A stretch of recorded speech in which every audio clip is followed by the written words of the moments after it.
University మంచి భవిష్యత్తు కోసం తెలుగు విద్యార్థులు ఇష్టపడే యూనివర్సిటీ. కాల్ 9059052378 9059052379.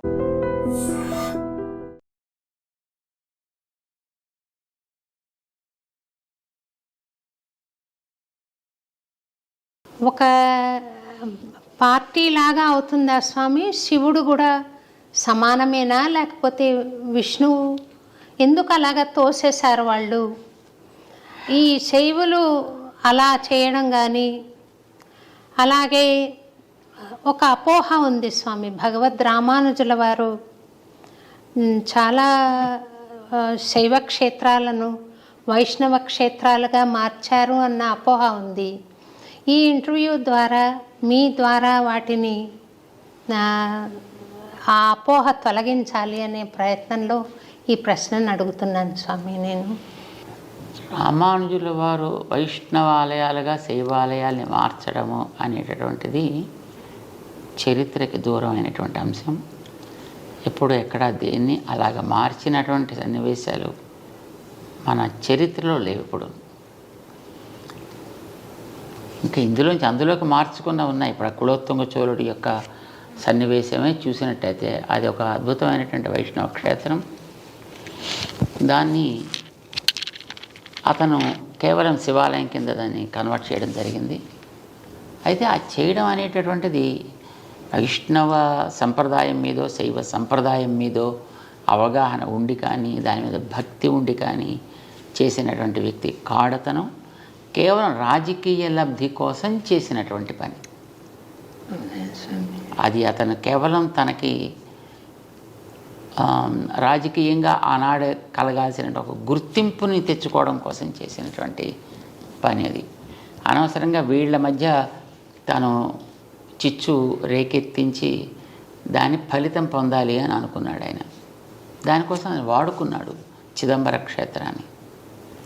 నిజానికి చిదంబర క్షేత్రం అతి ఉత్తమమైనటువంటి వైష్ణవ క్షేత్రం. దానికి చరిత్ర చెప్తోంది. దాన్ని పార్వతికి శివుడికి ఒకనాడు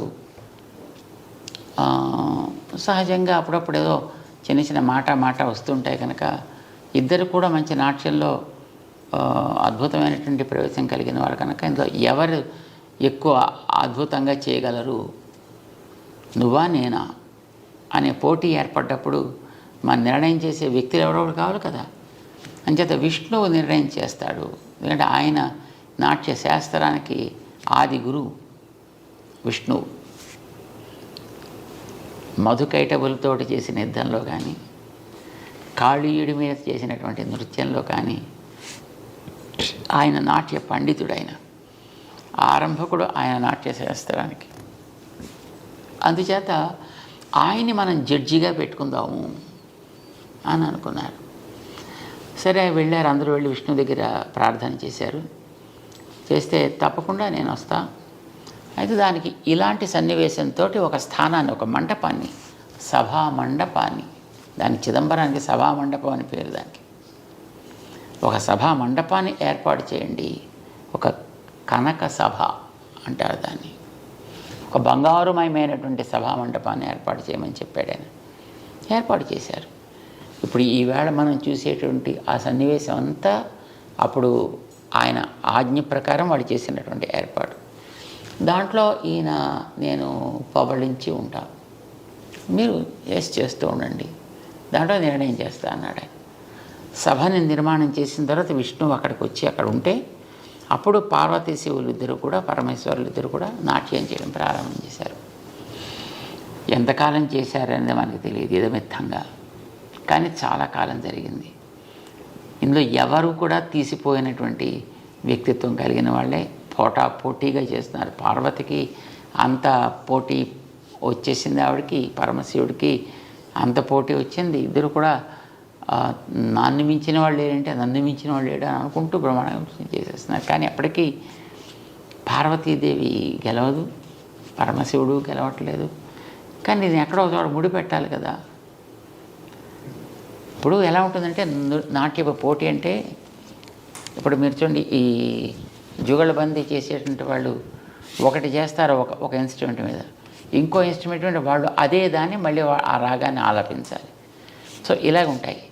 సో ఈయన ఒకటి నృత్య భంగిమ ఈయన ఒకటి చేసి చూపించాలి, అది వాళ్ళు చేయాలి, వాళ్ళు ఒకటి చేసి చూపిస్తారు, ఈయన చేయాలి. ఇలా సాగుతుంది అది ఎప్పటి నుంచో. కానీ ఎప్పటికీ దీనికి ముగింపు. అంచేత పడుకున్నటువంటి శ్రీ మహావిష్ణువు పరమశివుడికి సైగ చేసి చూపించాడు. ఆయన ఆపమని కాదు, ఇలా ఒక పాస్చర్, పాదాన్ని పైకెత్తి పెట్టే పాస్చర్ని ఆయన చూపించాడు. ఇలా పెట్టవా. ఆవిడ తనకుండేటువంటి సహజమైనటువంటి స్థితిని బట్టి అట్లాగా ఆ ముద్ర వేయడానికి ఆవిడ సంకోచించింది. శివుడు గెలిచాడు అని డిక్లేర్ చేశాడు. ఆ సందర్భంలో నిజానికి అది దేవతల ప్రార్థనతో విష్ణు పాపం శివుడిని గెలిపించాల్సి వచ్చింది ఆ భంగిమ చూపించి. సరే, ఆ తర్వాత కృతజ్ఞతతోటి పార్వతీ పరమేశ్వరులు ఇద్దరు కూడా అక్కడే ఉండిపోయారు. శ్రీ మహావిష్ణువుని ఆయన పాదాల దగ్గర సేవించుకుంటూ. ఇది ఆ క్షేత్రపు చరిత్ర. చిదంబరం ఇందాక మీరు చెప్పాను చూడండి, ఆ కులోత్తుంగ చోళుడు ఉన్నాడే, అసలు అతను చోళ వంశానికి చెందినవాడు కాడు. స్వామి, అతను ఎక్కడి నుంచి వచ్చినవాడు? అతను రాజరాజ నరేంద్రుడి యొక్క పరివారంలో ఉండేటువంటి ఒక వ్యక్తి. అతను దక్షిణానికి వచ్చి అక్కడ ఉండేటటువంటి చోళ వంశపు ఆవాల్టి రాజుని హతమార్చి దాన్ని తన కైవసం చేసుకున్నాడు. ఆయన చోళుడే కాదు అసలు, కానీ దాంట్లో చాలా గొప్పవాడు అనేటటువంటి పేరు, టైటిల్ అతనికి వచ్చేట్టుగా ఇక్కడ ఉండేటువంటి అర్చకులకి ప్రేరణ కలిగించి వాళ్ళకి ఏం చెప్పాడు ఆయన అక్కడ చేసే ఆరాధకులకి, మనం ఆరాధన చేసేటటువంటి శివుడు విష్ణువు పాదాల దగ్గర ఉండడం ఏమిటి, అంచేత అలా ఉండడానికి వీల్లేదు, దాన్ని తీయాలి. ఇప్పుడు జనాలకి ఏముంటుంటుంది, ఏదో ఒక రకంగా నడిపిస్తే, ఏ రకంగా నడిపిస్తే ఆ రకంగా వాళ్ళు నడుస్తారు. ఇలాగ వాళ్ళని నడిపించి వాళ్ళకి ఒక ద్వేషాన్ని రగిలించి అది ఉండడానికి వీల్లేదు అని అనిపించి వాళ్ళ చేత తను ఆ చోళ వంశంలో ఉత్తముడిగా అక్కడ ఉండేటువంటి ఒక అమ్మాయిని తను వివాహం చేసుకుని తను చోళ వంశానికి చెందినవాడుగా, అందుకోసం అందులో మామూలు చోళుడు కాదు, కుల ఉత్తంగ చోళుడు ఈ టైటిల్ తీసుకున్నాడు అతను. అందుకోసం మన పెద్దవాళ్ళు ఎప్పుడు కూడా అతని పేరు కూడా చెప్పడానికి ఒప్పుకోరు. అవ్యపదేశ్యుడు అంటారు అతను. ఎవరు స్వామి? అవ్యపదేశ్యుడు. అవ్యపదేశ్యుడు. వ్యపదేశ్యుడు అంటే చెప్పదగిన వ్యక్తి అని. అవ్యపదేశ్యుడు అంటే అతని పేరు కూడా ఉచ్చరించడానికి అనర్హుడు అని. రెండవది అతను ఇంకో ఏం పేరు పెట్టారు, అతను రామానుజుల వారి మీద ఒక హత్యా ప్రయత్నం చేశాడు అతను. రామానుజుల వారిని అప్పట్లో వీరి యొక్క ప్రభావం చాలా ఎక్కువగా ఉంది అని, వీరిని తొలగించినట్టయితే మొత్తం సంప్రదాయం అంతా పోతుంది కనుక వీరిని ఏదో చేద్దామని ఉద్దేశంతో వీరిని తీసుకురమ్మని చెప్పాడు తన సభకి. అప్పుడు ఆయన దగ్గర ఉండేటటువంటి ఆయన గురువు గారు శిష్యుడు ఇద్దరూ కలిసి రామానుజుల వారిని కర్ణాటకకి పంపించి వీళ్ళిద్దరూ కూడా ఆ సభకి వెళ్ళి ఇద్దరు కళ్ళు పోగొట్టుకున్నారు. అంటే వాడు విని తత్వం తెలుసుకుందాం అనేటువంటి జిజ్ఞాస కాకుండా తన యొక్క తత్వాన్ని అందరి మీద ఆరోపించేనా వాళ్ళని కన్వర్ట్ చేయాలనుకునేటువంటి వ్యక్తిత్వం అతను. సో వీరికి చెప్పిన దాన్ని వాడు ఒప్పుకోక చివరికి వీరి కళ్ళు తీయడం జరిగింది. సుమారుగా 20 సంవత్సరాల కాలం రామానుజుల వారు కర్ణాటక రాజ్యంలో ఉండిపోయారు. మేల్కోట క్షేత్రం అప్పుడే ఆవిర్భవించింది అక్కడ. సో ఆ సందర్భంగా తర్వాత అతనికి క్యాన్సర్ వచ్చింది. ఎవరికి? ఆ చోళరాజుకి. చోళరాజు కాదు వాడు, అవ్యపదేశ్యుడికి. ఆ క్యాన్సర్, థ్రోట్లో క్యాన్సర్ వచ్చే తర్వాత అతను చనిపోయాడు. అతను అంచేత అతనికి క్రిమికంఠుడు అని పేరు పెట్టారు తప్ప వాడి పేరుతో అతను ఎప్పుడు ఉచ్చరించారు. ఎందుకంటే అతను శివుడు అక్కడ విష్ణు భక్తుడిగా ఆయన పాదాల దగ్గర ఉంటే అక్కడి నుంచి ఉండే ఆ విష్ణువుని తీసి సముద్రంలో కలిపి దాన్ని శివాలయం కింద మార్చి ఇలా చాలా రకాలుగా అతను తను శైవ ప్రచారకుడు అని అనుకుంటూనే శివుడికి అన్యాయం చేశాడు ఆయన. అంటే శివుడి యొక్క స్వభావానికి విరుద్ధంగా ప్రవర్తించాడు ఆయన. శివుడు పరమభక్త శిఖామణి. శివుణ్ణి పరమ భాగవతాన్ స్మరామి అంటారు మనకి భాగవతంలో. వైష్ణవానాం యథా శంభు అని శివుడు పరమ వైష్ణవుడని అందరూ ఆదరిస్తారు. విష్ణు పాదోద్భవి అయినటువంటి గంగని తన శిరస్సును ధరించి తను తరించాను అనుకున్న, అతని పేరు అంతకుముందు రుద్రుడు అతనికి. ఈ గంగని తన శిరస్సును ధరించడం ద్వారా శివ సంజాత మంగళకరుడయ్యాడు ఆయన. అంటే విష్ణువు మీద ఆయనకు ఉండేటువంటి విశ్వాసం అంతటిది, గౌరవం అంతటిది. మీరు ఎక్కడ విష్ణు వైభవం ఎక్కడైనా చూడండి పురాణాల్లో, శివుడు చెప్పింది అంతా. శివుడు పార్వతికి చేసినటువంటి ఉపదేశమే మనకు కనిపిస్తుంది.